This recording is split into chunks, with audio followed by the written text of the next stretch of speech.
Ilaameejo Oromoo kottu akkas jedhee mammaaki haadha ilaalii intala fuudhii Hawwineet Bojaan jedhama TikTokeriidha. TikTok irratti immoo mammaaksota adda addaan dhiyeessa.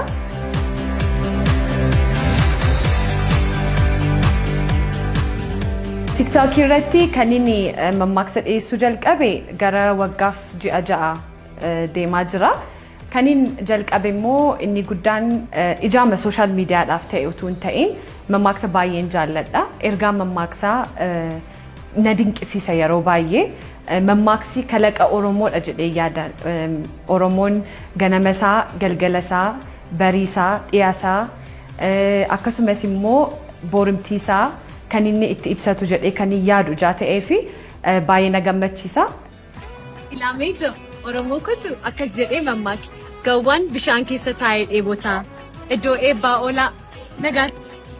Mammaaksonni kana kan hin bare maatiin koo jiru. Maatiin ani keessatti guddadhee baay'ee mammaaku turanii mana keessa yeroo waa tokko cabufaa cabsii dhoksi jedhanii mammaaku turanii akkasumas immoo namoota gurguddoo naannoo korra jiraniin Oromoon yeroo baay'ee mammaaksa baay'ee fayyadama. Fakkeenya mammaaksaan ibsa wantoota namoota even behaviorii namaayyuu kan inni ibsu mammaaksaadhaani isa isarraan dhaga'ee. Ilaameejo Oromoo kottu akkas jedhee mammaaki ganamaan bahaniif waaqa jalaan bahanii iddoo eebbaa oolaa nagaatti. Mammaaksa achirratti TikTok irrattis ta'e social media adda addaa irratti maxxansuu kootiin kan inni argadha jedhee yaadu tokkoffaa mammaaksa guddisuu naa ta'a anaaf. Kan biraan immoo dargaggoolii Finfinnee keessattis guddatan akkasumas immoo biyyoota alaas ta'e biyya keessa jiraniif ergaa guddaa qaba jedheen na yaada.